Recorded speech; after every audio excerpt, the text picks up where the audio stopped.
Assalamu alaikum.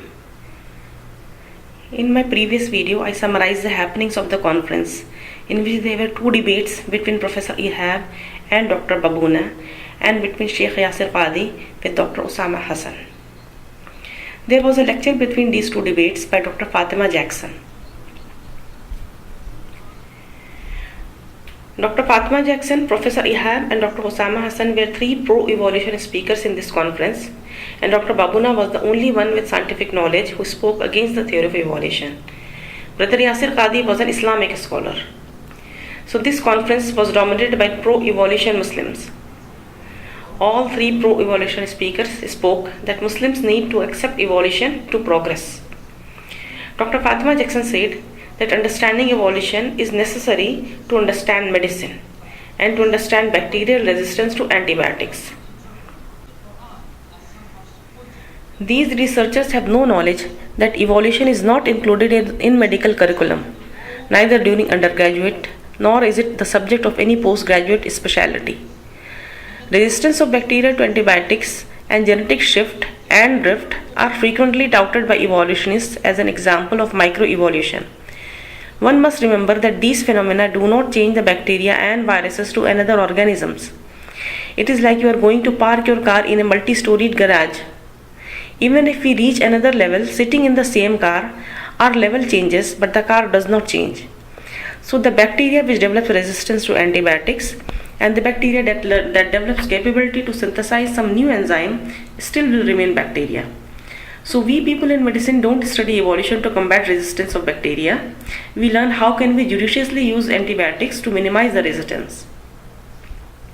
Thus, evolution is a fact is a misleading statement because these subtle changes that occur in all organisms are not added up to create or bring about any other newer organism.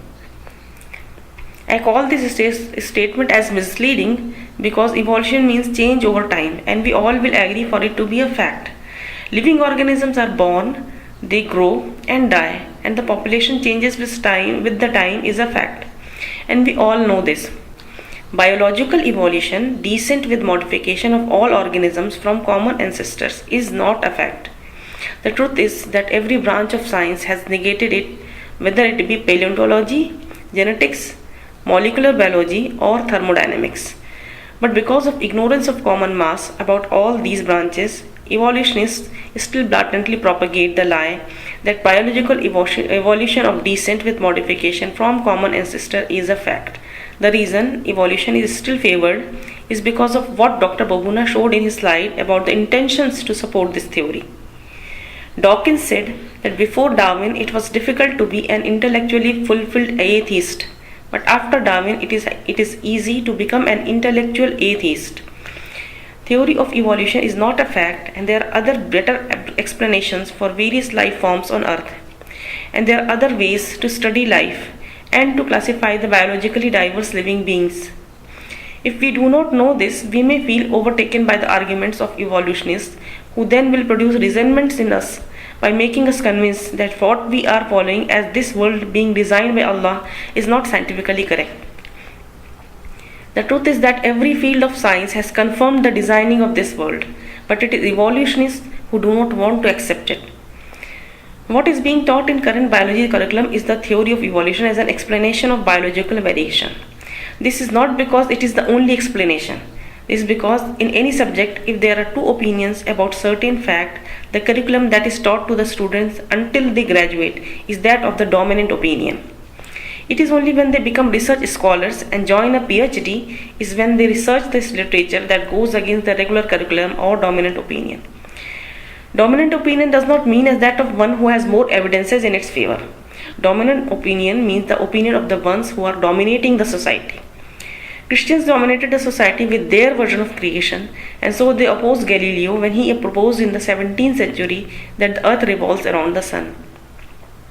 So he suffered house arrest, although he is now accepted as Christian scientist. Currently, atheists are the dominant people in West, so they will not let anyone consider that intelligent designing is a theory. In fact, many recent studies in every branch of science has demonstrated that living organisms appear to be designed. Even the evolutionists know this, but they resist this feeling by brainwashing each other. Muslims have long stopped dominating the world of science for many hundreds of years. Although there were sporadic Muslim scientists, they too were trained under non-Muslims, and getting trained under some institution in itself means you need to accept their ideologies. So an unbiased search of Muslim scientists is impossible in current circumstances. Besides, in our ummah, there is divergence among people. Those inclined to study science do not study Islam, and vice versa. Those who are trained in both fields do not have enough English speaking power to express themselves correctly in the media. So in that conference, although Brother Yasir Qadi raised good points for our ummah to decide to believe science or Quran, and said that Quran does not ask us to believe in impossible but in miracles, and if evolution is true, then too it is possible that Allah created Adam alayhi salam miraculously. The state of affair in that conference seemed to have gone against Quranic description of man's creation, and thus people seem to have got the advice that they should keep science and Quran at a distance currently.